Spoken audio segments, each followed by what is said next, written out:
동거에 대한 부정적인 시선과 우려에도 전 국민 앞에 동거 사실을 당당히 공개한 커플이 있는데요. 변호사 출신으로 2012년에 국회의원이 된 진선미 씨와 사업가인 이상문 씨입니다. 그렇구나. 천을 난다 엄마 옛날에 그런 말씀을 해주신 거. 대학 신입생과 복학생으로 만난 두 사람은 14년간의 긴 연애 끝에 한 집에 살게 됐는데요.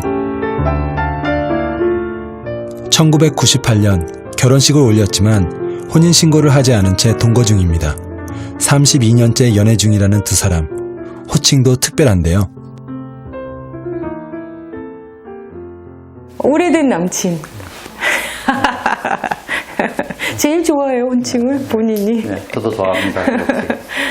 왜요? 맞아요, 사실이니까. 왜 좋아해요? 진짜 나도 궁금하네. 그러니까 오래된 남편 이러면 좀 해묵고 나갔다 이렇게 생각이 들지만 오래됐지만 남친이면 애정이 그대로 살아있잖아요. 예. 식을 올린 직후에 호주제 위헌 소송 변호인단에 참여한 진 의원. 상징적인 의미로 혼인신고를 미룬 것이 지금까지 이어졌는데요. 아니 뭐 서로의 삶이 서로를 어떻게 바라보느냐가 중요하지 어떤 제도에 꼭 이렇게 정의된 틀에 들어가서 그렇게 살아야 되는 건 아니라고 늘 생각해 왔기 때문에 그때도 동의했고. 하지만 단지 혼인신고를 안 한 커플이라는 이유로 겪어야 하는 불편함이나 불이익은 한두 가지가 아니었습니다. 엄마 돈 아낀다고 막 안 먹고 막 그런 거 아니에요? 예를 들면 병원에 당장 이제 가게 되면 제가 만약에 중환자로 갑자기 실려가게 되면 그 수술 같은 거 동의 같은 거 해야 되잖아요. 보호자 이런 거. 이상문 씨 이분이 보호자가 아니죠. 오래된 남자친구가. 저희 어머니가 보호자가 될 가능성이 더 높고요. 그리고 아까도 말씀드렸지만 실제로 정말 오랜 시간 우리가 같이 그 뭐 모든 경제생활 활동들을 다 하고 있지만 뭐 배우자 공제라든가 여러 가지 소득 뭐 혜택, 세제 혜택이라든가 뭐 또 이 주거 문제에 대해서는 완전히 별개의 사람으로 대우를 받으니까요.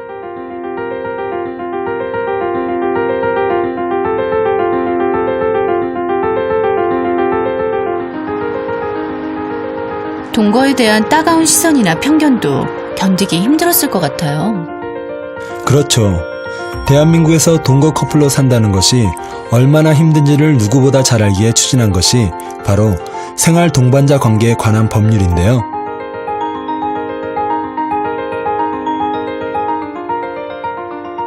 동거인에게 법적 부부나 가족에 준하는 사회보장과 보호자로서의 권리 등을 부여하자는 내용으로 곧 법안을 발의할 예정입니다. 본인들이 그런 혼인신고를 어쩔 수 없이 선택하지 못하고 있어도 그들의 결합, 그들의 어떤 긴밀도, 그들의 애정, 이거는 충분히 보호될 수 있어야 된다고 생각하거든요. 그래서 단계적으로 그렇게 보호해 준다고 하면 지금 살아가는 그리고 굉장히 결혼에 대해서 고민하고 꺼려하는 사람들에게 또 다른 선택의 여지를 줌으로써 저는 행복에 기여한다라고 생각합니다. 젊은 세대를 중심으로 동거에 대한 인식도 변화하고 있습니다. 통계청 조사 결과 65세 이상은 72%가 동거를 반대하지만 20, 30대에선 비율이 역전돼 60% 이상이 동거에 동의한다고 나타났는데요.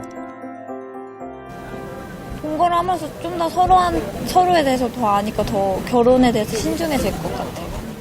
뭐 요즘 뭐 다 뭐 3포 세대니 5포 세대니 하다 보니까 다 포기하는데 뭐 그런 부분까지도 없으면은 오히려 뭐 좀 서로 이성을 좀 멀리하게 되지 않을까 좀 그런 생각도 있어서 서로 경험하고 맞으면은 뭐 없는 형편에도 결혼하고 하는 친구들 많으니까 저는 찬성한 편이에요. 젊은 세대에서 시작된 변화.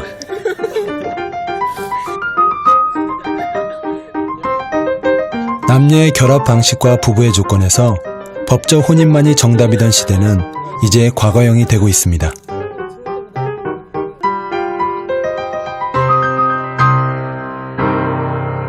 (10년) 전, 20년 전에 비해서는 확실히 조금 더 허용적이 되는 건 모든 다양한 라이프 스타일에서의 획일적이지 않은 시각으로 가는 방향 그런 것과 함께 아무래도 젊은 세대들의 가치관의 뭐 개인화라든지 그 다음에 결혼을 선택할 수 없는 그런 상황에 있는 사람들이 또 하나의 대안으로서 동거를 선택하게 되는 비율이 늘어나면서 그렇게 동거를 약간은 비자발적으로 선택하는 사람들을 문제 집단화해서는 안 되잖아요. 그런 면에서 동거에 대한 태도가 허용적으로 변화하는 그런 측면이 있습니다.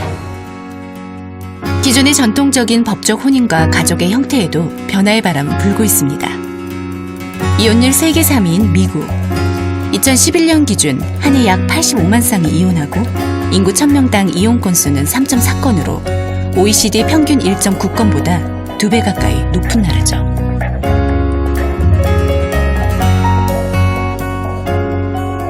캘리포니아주의 비스타.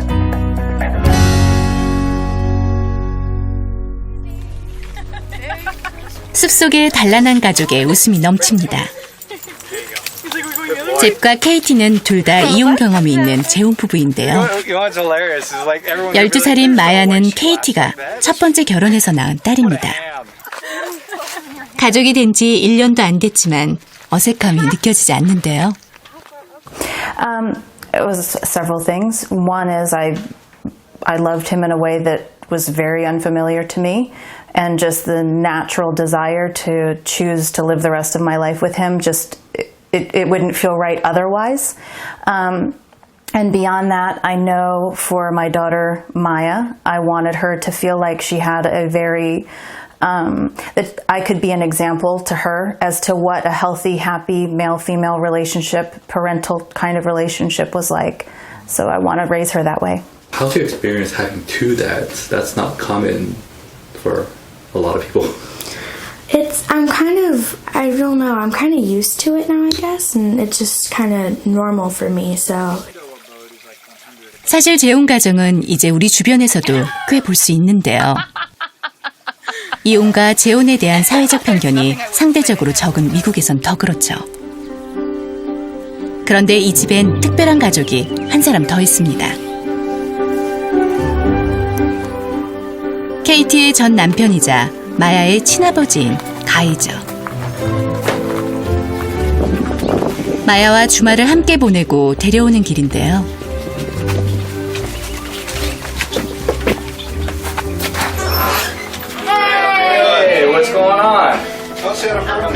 오랜 친구처럼 가이를 반갑게 맞이하는 잽.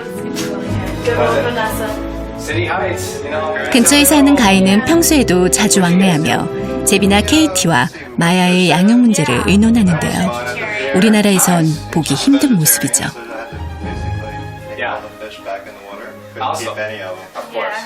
I chose to have a child, and regardless of the relationship, good or bad, she's the most important thing. She can't change any situation. Okay, so to start off with, the reason why I did it like this was because I didn't. 함께 아이의 숙제를 돕는 두 명의 아버지. 재혼 가정의 자녀 양육에 관한 갈등이 사회적 문제가 되고 있는 미국에선 민간의 중재 프로그램을 통해 이렇게 적극적으로 육아에 동참하는 가정이 늘고 있습니다. She's just going to be more worldly as she grows up and experiences different things. So I bring different things to the table just as Guy does. So I don't really see a negative so much in that aspect. We both have different ways of approaching stuff. We don't compete with each other. I love all my parents. The water biome. 재혼을 통해 부모가 여러 명이 되는 새로운 형태의 확대 가족을 다부모 가정 혹은 집합 가족이라고 합니다.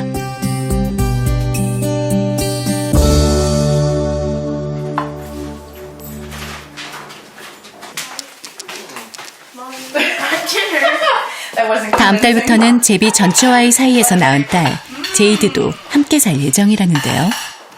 가족이 한 사람 더 늘어나겠군요.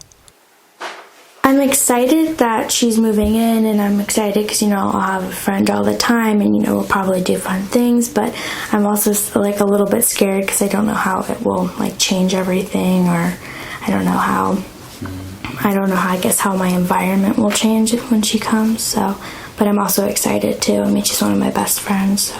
This looks so good. Thank you, sweetie. 결혼을 몇 번 하느냐에 따라 부모의 수도, 피가 섞이지 않은 형제자매와 친척의 수도 늘어나는 다부모 가정은 여러 번 결혼하는 다운 시대가 가져올 새로운 가족의 모습입니다. 그럼 우리나라는 어떨까요? 최근 한국 가족의 변화를 보면 이혼이라든지 재혼이 늘어나면서 그 다부모 가정들도 늘어나고 있습니다. 이렇게 미래에는 혈연 중심의 가족만이 아니라 가족의 범위가 확장돼서 정서적으로 유대감을 가지는 비혈연이라든지 다양한 관계에 있는 사람들도 가족으로 생각하는 그런 확장된 가족의 개념으로 발전할 것이라고 생각합니다. 미국 인구조사국에선 흥미로운 통계를 내놓기도 했는데요. 만 18세 이상 미국 국민의 17%가 2번 이상 결혼했고 15세 이상 미국 국민의 4%가 3번 이상 결혼한 것으로 나타났죠. 학자들은 앞으로 다운 시대가 본격화될 것이라고 전망하는데요. Des sociétés dont l'espérance de vie est de plus en plus grande, et lorsque vous allez vivre 120, 130 ans, vous pouvez difficilement espérer passer toute votre vie avec la même personne. Il y a un phénomène d'usure. C'est difficile pour les êtres humains de continuer longtemps comme ça à vivre avec quelqu'un d'autre. Donc, surtout qu'on a une génération zapping. Et la génération zapping, elle a l'habitude de passer de l'un à l'autre assez rapidement. 이혼과 재혼이 허물이 아니라는 인식이 지배적인 서구사회에선 유명인도 스스럼 없이 다운 사실을 밝히곤 하죠. 전 프랑스 대통령인 사르코지는 3번이나 결혼했고 독일의 총리였던 슈레더도 2015년 3월 71세의 나이에 4번째 이혼을 했습니다. 우리나라는 어떨까요? 2014년 이혼 건수는 1990년보다 2배 이상 증가한 11만 5천여 건에 달하는데요.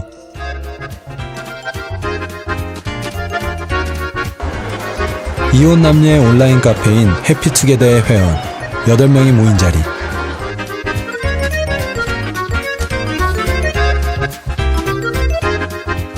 30, 40대인 이들이 이른바 돌아온 싱글이 되기까지는 저마다 절박한 사연이 있었습니다. 제가 이제 사업적으로 좀 부도가 나서 이혼을 했거든요. 경제적인 이유 때문에. 이제 너무 많은 사건 사고를 많이 그래서 제가 그런 부분에서 되게 많이 좀 힘들었거든요. 왜냐면 사건이 일어날 때마다 제가 다 뒤치다거리를 해줘야 되고. 애기 엄마가 이제 부모님을 안 보려고 하다 보니까 부모님의 집이 어딘지도 모르고 자식 집이 어딘지도 모를 정도였으니까 갈등이 좀 많이 심했었죠. 근데 그 사귀는 사람은 상처뿐이었던 결혼 생활. 이혼한 걸 후회하진 않지만 이혼했다고 행복해진 것도 아니었습니다. 주말마다 집에 답답하게 전화해요. 나 뭐 하냐고. 1, 2년은 술만 먹었던 것 같아요. 되게 힘들었으니까. 왜냐면 저도 누구한테 말하기도 좀 이렇게 내가 모르게 내가 잘못한 것 같고. 저만 세상에서 벌어진 것 같은 느낌을 되게 많이 받았었거든요. 다시 좋은 사람이 있으면 게다가 8명 중 7명이 재혼 의사를 밝혔는데요. 이들이 다시 결혼을 꿈꾸는 이유는 뭘까요? 결혼 생활이 힘들었다기보다는요. 결혼 생활 하는 동안 상대방과 서로 안 맞는 부분 때문에 힘들었던 거고요. 그런 부분들을 채워줄 수 있는 사람이 있다고 하면 다시 결혼을 하고 싶습니다. 혼자보다는 둘이 낫죠. 제가 요새 너무 예쁘게 보이는 게 노부부가 손을 잡고 가는 게 너무 나도 예뻐 보여. 너무 아름다운 거예요. 그래서 나도 내가 나중에 나이 먹었을 때 옆에서 손을 잡아줄 수 있는 사람이 있었으면 좋겠다 이런 생각이 들더라고요. 우리나라 재혼 건수는 1990년 이후 꾸준히 증가하고 있는데요. 다운 시대를 전망하는 가장 핵심적인 이유는 수명의 연장으로 인한 사회의 고령화입니다. 우리나라는 이미 65세 이상 인구가 총 인구의 7% 이상을 차지하는 고령화 사회죠. 2019년경이면 65세 이상 인구가 총 인구의 14% 이상을 차지하는 고령 사회에 진입할 전망인데요. 과거에는 벌써 60살이 넘어가면은 이제 여생을 정리하고 이제 곧 죽음을 맞이하는 때였지만 요즘은 이미 기대 수명이 여성은 85, 남성은 80 정도이기 때문에 앞으로는 더 길어질 예정입니다. 그래서 만약에 30살 정도에서 전후에서 결혼을 하면은 몇십 년 정도 살다가 새로운 사람을 만나고 싶은 것은 어찌 보면은 자연스러운 욕구 내지는 뭐 자연스러운 어떤 선호도가 될 수 있는 상황이라고도 볼 수 있습니다. 실제로 2000년에서 2013년 사이 65세 이상 인구 1만 명당 이혼 건수는 남자는 2배 이상, 여자는 3배 이상 증가했고 재혼 건수는 남자는 약 1.3배, 여자는 2배 이상 증가했습니다. 이거는 여성들의 의식 변화하고도 관계가 있을 것 같아요. 이제 50대, 60대들이 이전에 가부장적 가족 문화 안에서 여성으로서 역할을 강요받고 혹은 남성으로서 어떤 일방적인 역할을 강요받았던 사람들이 이제는 나 개인으로 서고 싶다. 이런 의식이 강해지면서 자식들 눈치 보지 않고 이제 애들 다 키웠으니까 자식에 대한 의무를 다 하고 나서 황혼 이혼을 많이 한단 말이죠. 그렇기 때문에 앞으로 뭐 결혼을 2번 이상 하는 것, 혹은 그 이상 하는 것에 대한 관용도는 굉장히 급격하게 늘어날 것이라고 생각이 들어요.